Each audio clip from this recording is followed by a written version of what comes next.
Хэрэг та энэ видеог үзэж байгаа бол яг над шиг яаж их юм амжуулах уу, тэ? Яаж өндөр бүтээмжтэй байх уу гэж боддог хүн байгаа. Тэгээд ихэнхдээ бид нар яадаг гэхээр жилийн төлөвлөгөө гаргадаг, зорилго гаргадаг, төлөвлөгөөнийхөө дагуу ажилладаг.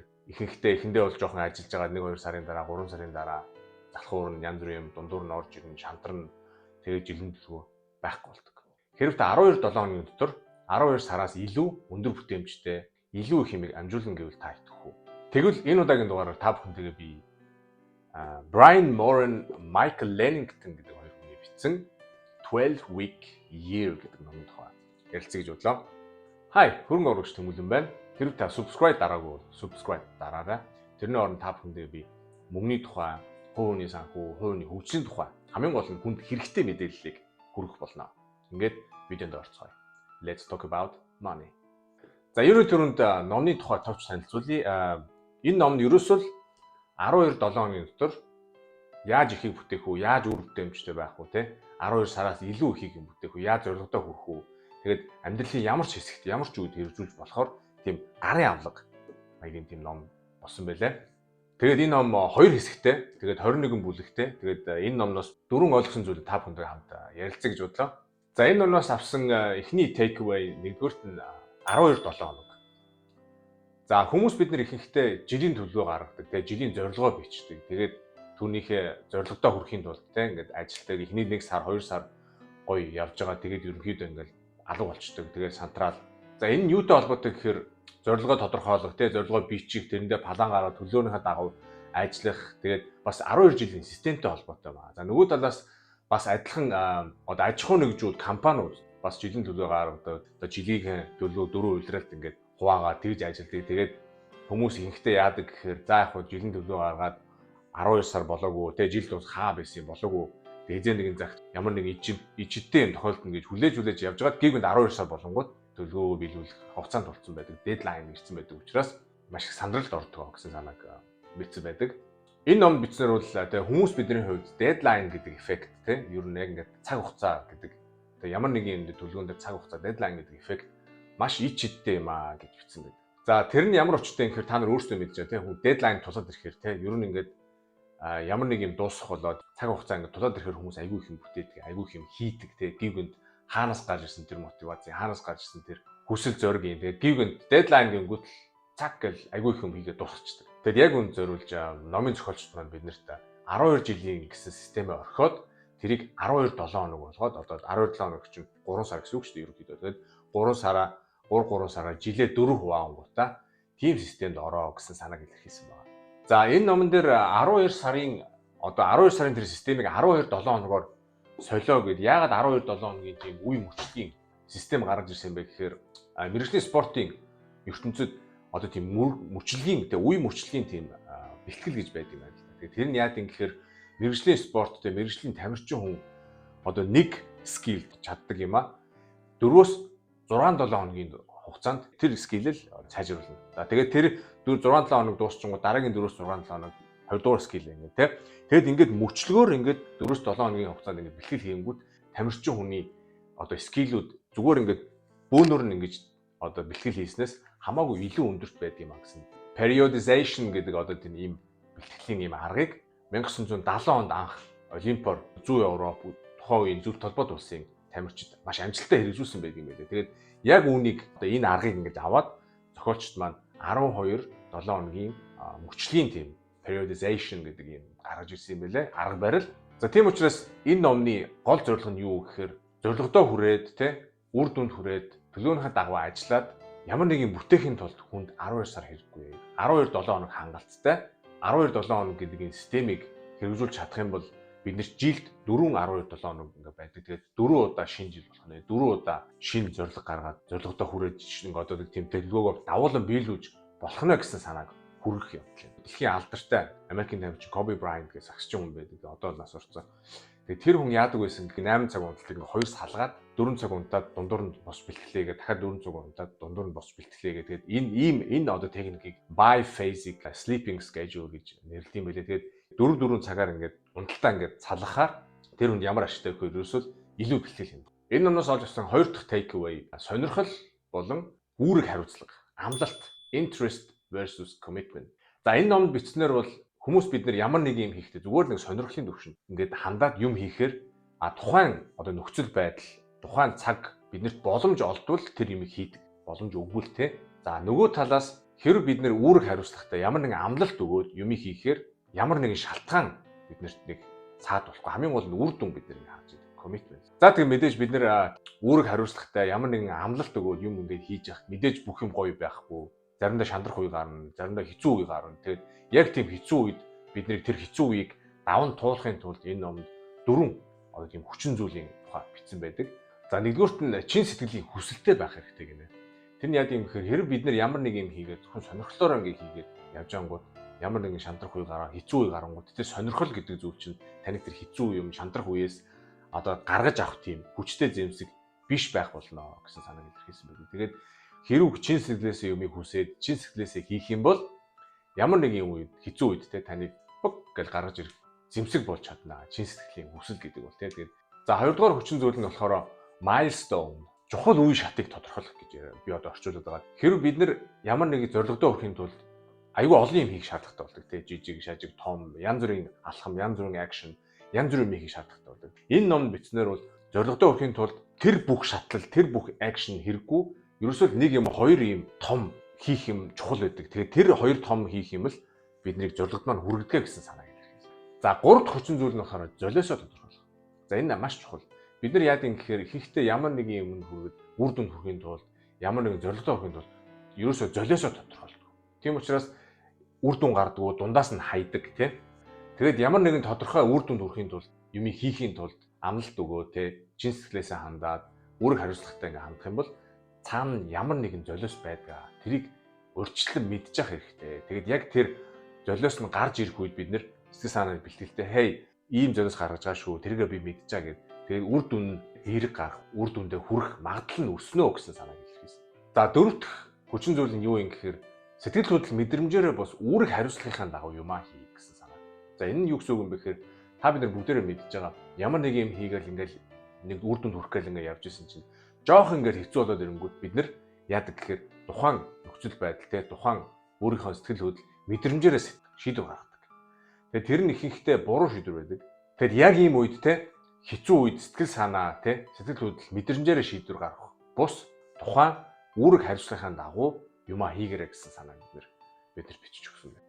За жишээ нь та жимд явах гээд айскул өнөөдөр гарч гүөх гээд ч юм уу те залхуу уурай айскул бэрхтэлтэй байна гэл ингээд шалтак тооцоол ингээд явахгүй байх одоо тухайн үеийн мэдрэмж те. Тэгээ яг энэ үед өөрийнхөө үүрэг хариуцлага өөртөө өгсөн амлалтаараа жимдээ яваад гарч гүөх юм бол та үүрэг хариуцлагаар тэгээ юмыг хийн гэдэг юмыг сурж гинэ гэсэн. Тэгээ өөртөө амлалт өгөө тэрийг биелүүлж гинэ гэсэн.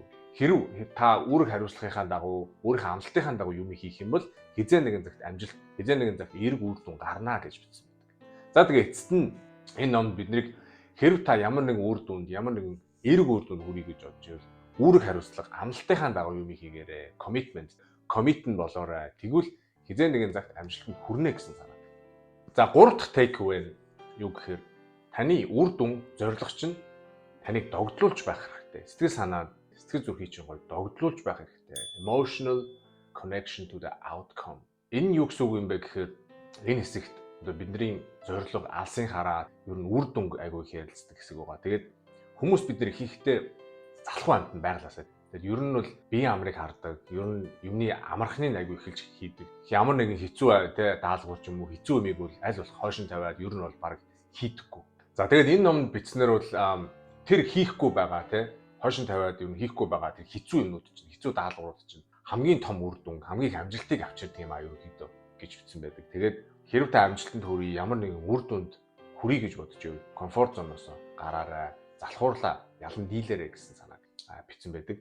Тэгээд хэрв та комфорт зоноос гараад залхуурлаад хэлээд ямар нэгэн үр дүнд хүрэхээр бол ерөөсөө л хамгийн түрүүнд таны өөрийн чинь personal vision гэж яриад одоо алсын хараа тий өөрийн хувийн алсын хараа чи юу юм бэ гэдгийг тодорхойлох хэрэгтэй гэж бичсэн байдаг. Тэгээд тэрнээс тэрийг алсын хараа тодорхойлох нь бол юу хэрэгтэй гэхээр би юу нь яах гэж амьдраад байгаа юм тий хүн хүнд асуултууд асууна.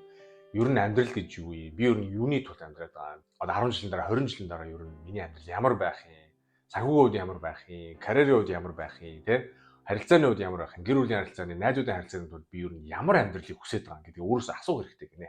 За тэгээд энэ бүх асуултуудыг өөрөөсөө чин сэтгэлээсээ асуугаад чин сэтгэлээсээ хариулчих юм бол таны өөрийн personal vision одоо өөрийн алсын хараа гэдэг юм гарч ирнэ. Тэгэхээр алсын хараатай хүн одоо өөрийн гэсэн visionтэй хүн тэр vision-ийг ингээд reality болох яг ингээд бодит байдал болгохын тулд ямар ч асуудал байдаг юм. Яагаад тэгэхээр тэр хүний гаргасан одоо vision тэр хүний гаргасан алсын хараа нь өөрийнхөө сэтгэлээс өөрийнхөө зүрхнээс гарч байгаа. Тэгээд өөрийг нь догдуулж байгаа юм байдаг учраас тэр хүн яа энд хүрэх болов яах болов гэж боддгоо харин яаж хүрэх үү хизээ хүрэх үү гэж боддог. Mindset нь хүртэл нэг өөрчлөгдсөн байдаг гэсэн санааг бичсэн байдаг. Хэдий ч нэ vision тэ алсын хараа чинь одоо зүрх сэтгэлийг чинь догдлуулж ийн хөдөлгөж ийн одоо төдий ч нэ тэр алсын хараа тэр vision хүрэх тэрийг бодит байдал болохын тулд тэ тэмцэх чадвар чадамж нь өндөр байна гэсэн санааг. Ямар нэг юм хийхэд ямар нэгэн ажил хийх ч юм уу, жимд явах ч юм уу, ямар нэг юм хийхэд хүсэл тэмүүлэлгүй, эсвэл мотивацгүй ингээл жоох ингээд залхуурал гэдэг. Тэгээ тэр нь болохоор хүн мотивацтай байна уу, хүсэл тэмүүлэлтэй байна уу, тэмүүлэхгүй байна уу гэдгээс шалтгааллахгүй. Хамгийн гол нь тэр вижндээ байгаамаа, алсын хараандаа байгаамаа. Би энийг яах гээд хийх гээд байгаа. Яагаад ийм юм хийх гээд байгаа. Яагаад би ийм үр дүн хүрэх гээд байгаа гэдэг алсын хараа вижн чинь зүрх сэтгэлийг чинь таныг өөрийг чинь догдлуулахгүй байна гэсэн үг. Тэгээд хүн догдлуулахгүй байгаа нэг чухал биш юмыг бол нэг айхтар хийдгүү зүгээр сонирхлоолаа ханддаг. Хэрвээ үнэхээр яг чухал өөрийн гэсэн те миний энэ бол энийг хийхгүй л би болохгүй гэсэн өөрийн зүрх сэтгэлээс гарсан тэр алсын хараатай байх юм бол юм хийхэд амархан болд юм а гэсэн санааг бас бичсэн байдаг. За тэгээд эцэст нь таны алсын хараа ирээдүй те одоо вижн таны төсөөлж байгаа тэр ирээдүй чинь амьдрал чинь яг одоогийн байдлаа амьдралаас чинь илүү гоё байх хэрэгтэй, илүү догдлуулах хэрэгтэй. Зүрх сэтгэлийг чинь хөдөлгөж явах хэрэгтэй. Хэрвээ тийм вижн байхгүй бол ямар нэг юм амжилтанд хүрэхгүй, нэг үр дүн гарахгүй гэсэн санааг бичсэн байна. За дөрөвдүгээр takeaway нь амжилттай хүн амжилтгүй хүний ялгаа. Execution gap. Амжилттай хүн бусад хүмүүсээс юугаар ялгаатай бэ гэхээр мэдлэгтэй биш, стратегтэй биш, ямар нэгэн арга барилтай биш тийм. Зөвхөн амжилттай хүмүүс ерөөсөө юмыг хийдэг. Хизүүч байсан хийдэг, амарханч байсан хийдэг. Тэгээд номын эхэнд Томас Эдисон гэдэг зохион бүтээгчийн тийм ишлэлийг бичсэн байдаг. Тэр нь юу гэсэн бэхээр хэрв бид нэр хийж чадах бүх юмаа хийгээд эргээд харангуут бид нар өөрсдөөсөө гайхах болно. Маш том гайхшрал төрнө гэсэн санаа. Тэгээ хийхгүй л болохоос биш биднэрт аюул их потенциал байна гэсэн утга санаа илэрхийлээд байна. За тэгээд энэ номонд Америкийн фитнес салбарын тухай жишээ татсан байдаг. Америкчуудын 65% нь илүүдэлж интэй. Номондоо зохиолж асуусан байдаг. Та бүхэн турахын тулд, эрүүл амьдрахын тулд ямар нэгэн нууц жор, ямар нэгэн нууц дасгал байдаг гэж бодож байна уу гэж асуусан байдаг. Тэгээд яг энэ номыг гарч авах үед 2013 онд Америкийн фитнес салбар 60 миллиард долларын ашиг болсон байдаг. Мань зохиолч нэг удаа интернетэд хоолны дэглэмийн тухай, номын тухай тийм эрэлт хайлт хийж үзэхэд Google 46 мянган үр дүн гаргаж ирсэн гэж бичсэн байдаг. Тэгээд тэрэн дунд нь яаж турах вэ, те гүү гिचимэн гүү ч юм уу янз бүрийн тийм тэтэлтэй янз бүрийн номнууд байдаг. Жил болгон шинэ номнууд гарч ирдэг. Яаж турах уу, яах вэ их үү, ямар дасгал хөдөлгөөн хийх үү, ямар хоолны дэглэм барих уу гэл. Тэгээд тэгсэн ч гэсэн Америкчууд таран хിവэрэл байдаг. Турыг гэсэн хүсэлтэд яваал байдаг. Тэгэхээр энэ нь ямар дүгнэлтэнд хүрэж яана гэхээр хүмүүс бид нэр турыг, те зөв амьдрий, зөв хооллыг, эрүүл хооллыг гэд бодоод яваад байдаг, те мэдлэггүйдээ биш, мэддгүүдээ биш. Хамгийн гол нь хийдэггүйдээ байгаамаа гэж бичсэн байдаг. За тэгээд үүнээс гадна энэ номонд хүнд хоёр амьдрал байдаг гэж бичсэн байдаг. Тэгээд тэр нь юу гэхээр одооны амьдралж байгаа амьдрал, ирээдүйд амьдарч болох амьдрал гэж бичсэн байдаг. Тэгээд одоогийн амьдарч байгаа амьдрал, ирээдүйд амьдарч болох амьдралын хоорондох тэр зайд нь юу байдаг гэхээр ерөөсөө бид нэр юмыг тууштай хийдэггүй, үр дүнгийг үздэггүйтэй холбоотой юм гэж бичсэн байдаг. За тэгээд би энэ үйлдвэрийг уншаад новш гэж те бид нар ингээд өөрөөсөө садаа болоод байдаг юм шүү дээ. Тэ юм тууштай хийдгүү, амьдарч болох амьдралаа бүтээхийн тулд ямар нэг юмыг хэлдэггүй, ерөөсөө хийдгүү ингээд өөрөөсөө л ингээд араас нь ингээд татаад өөрөөсөө л ингээд тушаад явуулдгүй юм байна шүү гэж бодсон. Тэгээд яг одоо та бас өөрөөсөө асууж үзээрэй. Би өөрийнхөө амьдралын төлөө, гоё амьдрахын төлөө юу хийхгүй байна вэ? Юу хийх ёстой вэ? Юу хийхгүй байна вэ? Тэр хийх юмаа хийхгүй байна уу гэж асуугаарай. Ингээд ажиллаад байхад ер нь бид нар мэдэхгүйдээ биш те мэдлэггүйдээ биш ерөөсөө хийдэггүйдээ болж болно байнамаа гэдгийг би маш сайн ойлгож авсан. За тэгээд энэ хүртэл хамт байсан та бүхэндээ баярлалаа. 12 week year гэдэг энэ номыг би герман хэлээр уншсан. 12 7 хоногийн дотор бид нарыг хийх гол зүйлүүдээ яаж үр дүнтэй хийх вэ? Тэ яаж үр дүнд хүрэх вэ? Яаж зорилгодоо хүрэх вэ? Яаж төлөвлөгөөнийхөө дагуу ажил сурах вэ гэсэн тийм гарын авлага болсон байгаа. Тэгээд та бүхэн энэ номыг бас авч уншаарай. Маш сонирхолтой ном. Тэгээд би ч гэсэн өөрөө энэ номыг өөрийнхөө амьдралд, хувийн амьдралд, санхүүгийн амьдралд, өөрийнхөө карьертаа бас хэрэгжүүлээд эхэлсэн байгаа. Өөрийнхөө вижнийг гаргасан байгаа. Тэгээд 7 хоногийнхоо планыг төлөвлөгөө гаргасан байгаа. Тэгээд энэний дагуу ажиллаж эхэлж байгаа. Тэгээд бас том үр дүнгууд бас хүлээж байгаа. Ингээд дараа уулзлаа баяртай. Баярлаа. Чао.